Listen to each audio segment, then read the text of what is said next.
विधानसभा सत्र के दौरान जीतू पटवारी का निलंबन प्रतिष्ठा का प्रश्न बन गया। लिहाजा पूर्व मुख्यमंत्री कमलनाथ ने कहा कि अब वे जब जनता के बीच जाएंगे तो बताएंगे कि जो सरकार कर्ज लेकर भ्रष्टाचार कर रही है उसके कारण। उधर अपने निलंबन के बाद जीतू मुखर हो गए और माला क्षेत्र में पेड़ बनाने के लिए भाषण भी मालवी में दे रहे हैं। इसके अलावा नेता प्रतिपक्ष ने जीतू पटवारी मुद्दे पर अविश्वास प्रस्ताव सदन में रखकर चर्चा की मांग। उधर अध्यक्ष गिरीश गौतम का बयान आया जिसमें उन्होंने कहा कि जीतू के निलंबन का फैसला उनका नहीं बल्कि सदन में बहुमत के आधार पर लिया गया फैसला है। इसके अलावा 28 फरवरी को राजधानी के मुख्य स्टेशन पर लूट के मामले में पुलिस ने 2 पुराने अपराधियों को गिरफ्तार कर मोबाइल और नकदी बरामद की है। वहीं क्राइम ब्रांच ने आयुष्मान कार्ड घोटाले में 2 आरोपियों को गिरफ्तार कर रिमांड पर लिया है। जीतू पटवारी के निलंबन के बाद विधानसभा की कार्रवाई 13 मार्च तक के लिए स्थगित कर दी गई। उधर विपक्ष द्वारा निलंबन से नाराजगी के बाद शुक्रवार को तय हुआ कि सत्ता पक्ष का साथ देने वाले अध्यक्ष गिरीश गौतम के खिलाफ अविश्वास प्रस्ताव लाया। इस दौरान नेता प्रतिपक्ष गोविंद सिंह ने संसदीय कार्य मंत्री नरोत्तम मिश्र द्वारा अपनी तरफ नियम पुस्तिका फेंकने के मामले में भी तूल पकड़ लिया है। एक तरफा कार्य करके सत्ता पक्ष के इशारे पर विपक्ष की आवाज दबा रहे हैं। हमारे पार्टी के माननीय सदस्य जीतू पटवारी को निकाला है। लगातार विधानसभा में प्रश्नों के जवाब नहीं आ रहे। जहां सरकार भ्रष्टाचार के फंसती है, अध्यक्ष महोदय ढाल बनकर उसको बचाने का प्रयास करते हैं। अध्यक्ष महोदय पक्ष विपक्ष के संरक्षक होते हैं, लेकिन वह उनकी कार्रवाई लगातार एक पक्ष की हो रही है।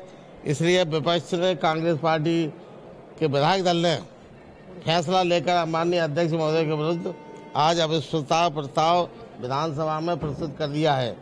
इस चर्चा के दौरान मैंने कहा पहले अध्यक्ष महोदय इस पर निर्णय कराएं, चर्चा कब होगी। तब तक अध्यक्ष संसदीय कार्य मंत्री ने बीच में हस्तक्षेप करते हुए विपक्ष के लिए अनैतिक बातें करने लगे और संसदीय कार्य मंत्री ने विधानसभा की गर्मा और पद की धज्जियां उड़ा दी हैं, तार तार कर दिए। उधर विधानसभा अध्यक्ष गिरीश गौतम ने जीतू पटवारी के निलंबन पर अपनी सफाई दी। गौतम ने कहा कि उन्होंने जीतू पटवारी का निलंबन नहीं किया बल्कि बहुमत के आधार पर यह फैसला सुनाया गया। लिहाजा यह फैसला उनकी बजाय सदन का है। अपनी सफाई में गौतम ने कहा कि जीतू ने जो आरोप लगाए थे वे लिखकर कुछ भी और दे रहे थे। इस बात पर विवाद बढ़ने के बाद निलंबन की कार्रवाई बहुमत के आधार पर की गई है। जिस विषय के लिए खेद व्यक्त करने को कहा गया, आप समझ लो, जो विषय था जिस विषय को लेकर के खेद व्यक्त करने के लिए कहा गया, तो आसंदी के आदेश का पालन नहीं किया। और फिर उसमें जब प्रस्ताव उनकी तरफ से आया, संसदीय कार्य मंत्री की तरफ से प्रस्ताव आया, और प्रस्ताव में जब हमने वो कहा कि आप प्रस्ताव के पक्ष में कौन लोग हैं, तो बहुमत के आधार पर प्रस्ताव पारित हुआ तो सदन का हो गया ना,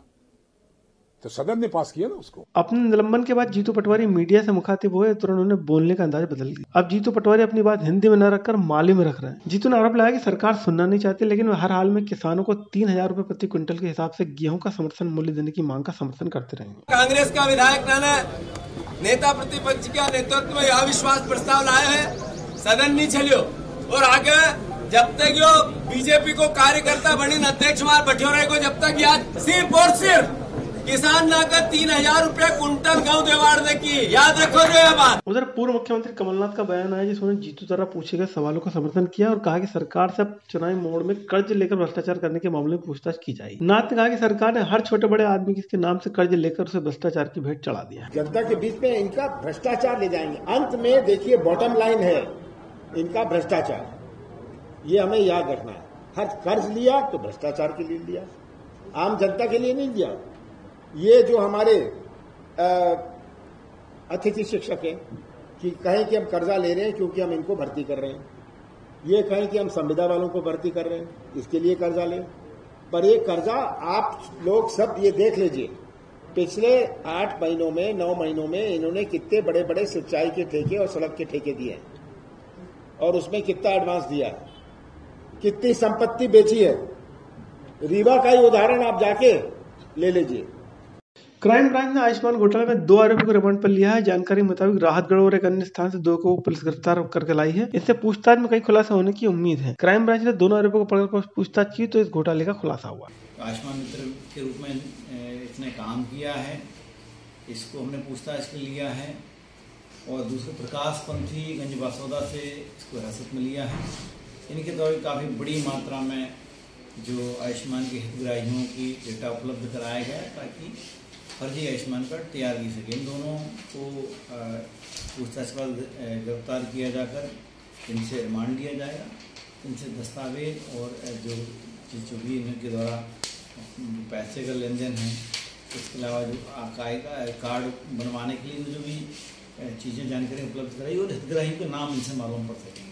उधर पुलिस ने बीती 28 फरवरी की रात को मुख्य स्टेशन के प्लेटफॉर्म नंबर 6 से एक विकलांग के साथ हुई लूट का खुलासा कर दिया। जानकारी के मुताबिक इस लूट में एक दिव्यांग को निशाना बनाया गया, जिसके बाद उसने मौके पर मौजूद लोगों से फोन लेकर इसके बारे में जानकारी दी। बाद में क्राइम ब्रांच और स्थानीय पुलिस ने जब इस मामले में पूछताछ की और उससे पुराने अपराधियों के फोटो दिखाए तो 2 आरोपियों की पहचान उसने की, जिसके आधार पर उन्हें गिरफ्तार कर नकदी और मोबाइल बरामद कर लिया। प्लेटफॉर्म नंबर 6 पर सर्कुलेटिंग एरिया में शुभम साहू जो इंदौर जाने के लिए घर से निकला था, वो basically person with different ability है, जो हैंडीकैप था, पैर से बैसाखी से चल रहा था। वो मोबाइल पर बात कर रहा था। उसका अचानक एक पीली शर्ट और नीली जीन्स पहने हुए, जिसके गले पर नेक पर टैटू बना हुआ था, वो लड़का आया और उसका मोबाइल और उसके पैसे छीन कर ले गया। उस पर से ये अपराध क्रमांक 153/23 392 का लूट का पंजीबद्ध कर विवेचना में लिया गया था। फरियादी दुखी था, person with different ability, handicap था, चलने में असहाय था। उसने को पैसेंजर से एक मोबाइल से पुलिस को सूचना दी। उसके बाद 6 नंबर प्लेटफॉर्म पर हम टीम बना के गए। सीसीटीवी फुटेज में किसी में भी सारे हमने चेक कर लिए, किसी में हमको सहायता प्राप्त नहीं हुई, किंतु मंगलवारा, बजरिया, निशातपुरा, हनुमानगंज, इसके पूर्व सजायाबी आरोपी जो एचएस थे, उनके फोटोग्राफ से फरियादी को जब दिखाया गया, फरियादी को साथ में हम लेके घूमे। करीबन 17 से 18 घंटे हमारी टीम ने मेहनत की।